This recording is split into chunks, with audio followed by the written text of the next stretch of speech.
कसा कसा तारा चमकेरा जरा सा कसा मांगू दिल तेरा। Sita ma'am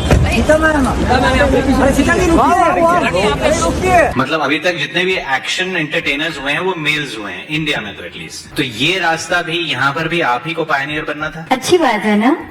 Alpha, I'm so happy you said that. What really broke my heart was that I always in my head had this idea that if you work really hard, it'll always pay off, but it didn't. तो क्या वाकई alpha के trailer आने के बाद से ही आलिया और रणबीर की on screen roles in their upcoming films को न सिर्फ कनेक्ट किया जा रहा है बल्कि एक पीआर के थ्रू ये क्वेश्चन भी प्लांट कराया जा रहा है दैट क्यों रामायण के मेकर्स ने रणबीर के ऑपोजिट आलिया को कास्ट नहीं किया, जबकि आलिया का ऑन स्क्रीन माँ सीता के कैरेक्टर के साथ बहुत पुराना कनेक्शन है। और इतना ही नहीं, क्यों आलिया भट्ट के रीसेंट इंटरव्यू में दिए गए कुछ statements about her film alpha को लेकर अभी उन्हें बहुत ज्यादा क्रिटिसाइज किया जा रहा है। तो इस सब के बारे में बात करेंगे, बस उससे पहले आप चैनल को सब्सक्राइब जरूर से कर लेना। तो स्टार्ट करते हैं रणबीर कपूर के रीसेंट अपीयरेंस से, जहाँ पर उन्होंने टी शर्ट पहनी थी where it was written my wife is an alpha, जिसे ऑफ कोर्स आलिया और रणबीर को सपोर्ट करने वाले एक काफी बड़ा चीयर लीडर मूवमेंट मान रहे थे और पॉइंट आउट कर रहे थे कि जैसे रणबीर ने आलिया की फिल्म गंगूबाई के टाइम पर बहुत सपोर्ट दिखाया था आलिया को, अभी एग्जैक्टली वैसे ही रणबीर अल्फा के लिए भी आलिया को बहुत प्रमोट कर रहे हैं, जिससे जो लोग उन्हें ट्रोल कर रहे हैं, क्रिटिसाइज कर रहे हैं, उन तक भी ये मैसेज वो पहुंचा सके। इतना ही नहीं, आलिया और रणबीर के फैंस का ये भी कहना था कि हमेशा उनकी मैरिज को पब्लिक स्क्रूटिनी का पार्ट बना दिया जाता है। ये पॉइंट आउट किया जाता है कि कैसे उनका रिलेशनशिप बहुत ही नेक्स्ट लेवल टॉक्सिक और नेगेटिव है, दोनों एक दूसरे को इंसल्ट करते रहते हैं। कट टू जब ऐसे मोमेंट्स वायरल होते हैं तब वही लोग फिर इसे पीआर का टैग दे देते हैं। बिकॉज अभी रणबीर कपूर के ये वीडियो वायरल होने के बाद ना अनदर सेक्शन ऑफ लोग ये कह रहे थे कि आप अगर एक पैटर्न को नोटिस करो ना तो आपको एग्जैक्टली समझ आ जाएगा कि अल्फा के अराउंड अभी कैसे एक सिंपैथी, विक्टिम और एक काफी लवेबल और पॉजिटिव एनवायरनमेंट को क्रिएट करने की कोशिश की जा रही है, जिससे अगर वो पुराने पीआर टैक्टिक्स ना भी वर्क कर पाए बिकॉज ऑडियंस उन्हें काफी जल्दी कैच कर लेती है, तो ऐसे में ऐसी चीजें करवाई जाए जिससे वो ऑर्गेनिक ही लगे और एक सपोर्ट को भी क्रिएट किया जा सके। बिकॉज जब से अल्फा के टीजर रिलीज होने के बाद ये पता चला है कि उस फिल्म में आलिया के कैरेक्टर का नाम सीता होने वाला है, तब से ही काफी सारे पोस्ट आ रहे थे क्लेमिंग कि देखो ऐसे रियल लाइफ हस्बैंड वाइफ का एक ऑन स्क्रीन मोमेंट इतना बड़ा दिख रहा है। बिकॉज एक मीडिया हैंडल है जो हमेशा आलिया को प्रेस करते हुए, डिफेंड करते हुए लंबे पोस्ट करता है। बिकॉज लास्ट टाइम ये तब हाईलाइट हुआ था जब आलिया भट्ट की वो अवार्ड शो वाली कंट्रोवर्सी हो गई थी, जहाँ उसने जाकिर खान के साथ एक अवार्ड शो होस्ट किया था और लोगों ने उसके अनफनी जोक और कॉपी नेचर को बहुत ज्यादा कॉल आउट किया था। और उस टाइम पर भी ये पेज ने डिफेंड करते हुए पूरा जेंडर वॉर बना दिया था और डिटेल में बताया था कि बिकॉज आलिया भट्ट एक फीमेल है और क्योंकि लोगों को आदत है कि मेल ही ऐसे अवार्ड शोज को होस्ट करें, तो कैसे वो एक फीमेल को प्रेस कर सकते थे। अब हालांकि उसके बाद ये पेज को कॉल आउट भी किया गया था और लोगों ने इसे पीआर अटेम्प्ट का टैग भी दे दिया था। बट देन कट टू फिर ये रिसेंटली हाईलाइट में तब आता है जब ये डिटेल में बताता है कि कैसे रणबीर कपूर एज राम और आलिया भट्ट एज सीता ट्रेडिशनल और मॉडर्न स्पिन ऑफ रामायण जैसे हैं। मतलब मैं आपको एक पोस्ट दिखाती हूँ। सबसे पहले तो यहाँ पर ये बताया गया है कि 2026 is a year of Ramayana stories, जहाँ कहा जा रहा है कि real life husband wife Ranbir and Alia are owning the real versions of Lord Ram and Sita with their respective characters in these films. Next post जहाँ कहा जा रहा है कि Alpha's feminine twist on Ramayana, मतलब वो जो हमने टीजर और ट्रेलर में देखा था ना कि कैसे बिना वजह यहाँ पर रामायण के रेफरेंसेस को इन्वॉल्व करने की कोशिश की जा रही थी, जो एक्चुअली उतना कन्विंसिंग भी नहीं लग रहे थे। मतलब बिल्कुल नहीं लग रहा था कि वो रूटेड हैं ये फिल्म की स्टोरी में। अब coming back to this post, अब देखो आपकी यहाँ कैसे डिटेल में बताया है द सीता कनेक्शन, मतलब कैसे आलिया भट्ट ने राजा मौली की आरआरआर में जो कैरेक्टर प्ले किया था उसका नाम भी सीता था, जिस वजह से फैंस ये वंडर कर रहे हैं कि क्यों आलिया भट्ट को नहीं कास्ट किया गया opposite Ranbir Kapoor in Ramayana since they were married and even दोनों ने ईशा और शिवा का रोल प्ले किया हुआ है ब्रह्मास्त्र में। और अभी तो रुको, एक और डिटेल देखो आप, जहाँ ये बताया जा रहा है कि 2024 में चित्रा बनर्जी ने एक पोस्ट शेयर किया था जहाँ पर उन्होंने कंपेयर किया था आलिया भट्ट के custom Sabyasachi sari on the Met Gala red carpet को to the cover of the book जो है रामायण के बारे में through Sita's point of view. मतलब समझ रहे हो आप कि कहाँ से कनेक्शंस को ढूंढ कर इकट्ठा किया जा रहा है। ये बताने की कोशिश की जा रही है कि आलिया ने तो अपनी लाइफ में कितने ऐसे कैरेक्टर्स किए हैं स्पेसिफिकली सीता's पॉइंट ऑफ व्यू से कि वो अप्रोप्रिएट कास्टिंग होती रणबीर कपूर के ऑपोजिट। लेकिन फिर भी देख लो मेकर्स ने एट द एंड क्या किया, सही पल्लवी को चूज कर लिया। अब ऑफ कोर्स ये सब देखकर एक सेक्शन ऑफ लोगों को समझ आ रहा था कि बहुत ही डेस्परेट पीआर अटेम्प्ट करने की कोशिश की जा रही है। लेकिन फिर भी आलिया को डिफेंड करने वालों का यहाँ भी यही मानना था कि कोई भी चीज झूठ तो नहीं बोली गई है ना, ये सारी चीजें हुई तो है रियल लाइफ में। नाउ मूविंग फॉरवर्ड तो आलिया भट्ट के एक इंटरव्यू से वायरल हुए कुछ क्लिप्स। जैसे अभी आलिया भट्ट एक न्यूज चैनल के समिट में गई हुई थी जहाँ पर वो अपनी फिल्म के बारे में भी बात करती हैं। फिर शी हाईलाइटेड कि कैसे उनकी फिल्म तो एक एंटरटेनमेंट फिल्म है, इसे लोग पार्टी करने के लिए देखें, समर हॉलीडेज है तो एंजॉय करें। जिसको लेकर मैंने आपको पहले भी बताया था कि जब इस फिल्म को धुरंधर से कंपेयर किया जा रहा था, इसके टीजर और ट्रेलर को बहुत क्रिटिसिज्म फेस करना पड़ रहा था, तो कैसे कुछ आर्टिकल्स भी आ रहे थे जो सेम चीज बोल रहे थे कि अरे दोनों फिल्म्स का जॉनर ही अलग है, वो एक सीरियस स्पाई फिल्म है और ये एक एंटरटेनमेंट फिल्म है। तो ऐसे में ना तो धुरंधर से कंपेयर करके इसकी वीक डिटेलिंग बताओ और ना ही इसे ये बोलो कि ये उतना सीरियस सिनेमा डिलीवर नहीं कर पा रही है। एंड देन कट टू जब आलिया भट्ट ने भी सिमिलर स्टेटमेंट दिया ना, तो लोगों ने यही पॉइंट आउट किया कि अभी इन्होंने क्रिटिसिज्म से बचने का ना एक एस्केप रूट ढूंढ लिया है, बिकॉज इन्हें पता है कि YRF के स्पाई यूनिवर्स की फिल्म है और धुरंधर के बाद रिलीज हो रही है, तो कंपैरिजन तो नेचुरली होगा और जो ट्रेलर और टीजर को लेकर रिएक्शन आया है वो इसका प्रूफ है। तो ऐसे में अब कुछ ऐसा चीज ढूंढो जिससे आप ऑडियंस को कन्विंस कर सको कि अरे भाई डिफरेंस है। अब इसके अलावा आलिया का एक और स्टेटमेंट है जहाँ पर इंटरव्यूअर उनसे ये पूछते हैं कि फीमेल लेड एक्शन स्पाई फिल्मों की वो तो पायनियर है, जिस पर रिप्लाई में आलिया भट्ट उसे एक्सेप्ट करते हुए कहती हैं कि हाँ अच्छी बात है ना, और वहाँ पर बैठे कुछ लोग अल्फा का नाम ले लेते हैं, जिसको लेकर फिर अभी आलिया और उस इंटरव्यूअर दोनों को ही क्रिटिसाइज करते हुए लोग कह रहे हैं कि कितना डिल्यूजन में रहने की जरूरत है कि आपको ये नहीं पता कि आपसे पहले कितनी लंबी लिस्ट है उन विमेन की जिन्होंने इंडियन सिनेमा में ऐसे रोल्स को प्ले किया है। और इतना ही नहीं, लोग तो आलिया को अक्यूज कर रहे थे कि आपने उन सारी विमेन की इंसल्ट की है ये स्टेटमेंट को एक्सेप्ट करके, क्योंकि चलो आपने कॉम्प्लीमेंट एक्सेप्ट किया लेकिन आप यहाँ पर उसे करेक्ट कर सकते थे कि आपसे पहले बहुत लंबी लिस्ट रही है एक्ट्रेसेस की, फिर चाहे वो हेमा मालिनी से लेकर अभी कटरीना या दीपिका तक हो, सबने एक से एक बढ़ के एक्शन रोल्स किए हैं। और इनफैक्ट लोग तो ना यहाँ पर सरकास्टिकली आलिया को ये याद दिला रहे थे कि जिस फिल्म के लिए वो यहाँ इंटरव्यू देने आई है ना, उस फिल्म के प्रोड्यूसर की वाइफ यानी कि रानी मुखर्जी की तो खुद एक ऐसी फ्रेंचाइज है बाय द नेम मर्दानी, जहाँ पर वो ऐसे ही फीमेल सेंट्रिक एक्शन फिल्म का पार्ट है। तो ऐसे में चलो आलिया को कुछ और याद नहीं आया पर ये तो याद आ ही सकता था ना। और इतना ही नहीं, फिर कुछ लोग तो यहाँ पर आलिया के एक इंटरव्यू का क्लिप याद दिलाते हुए कहते हैं कि कैसे फिल्म गंगूबाई के टाइम पर आलिया ने ये कह दिया था कि लोग तो उन्हें लेडी अमिताभ बच्चन बोल रहे थे for her mind blowing acting in the film Gangubai, जिस पर उन्हें तब भी बहुत बैकलैश मिल रहा था।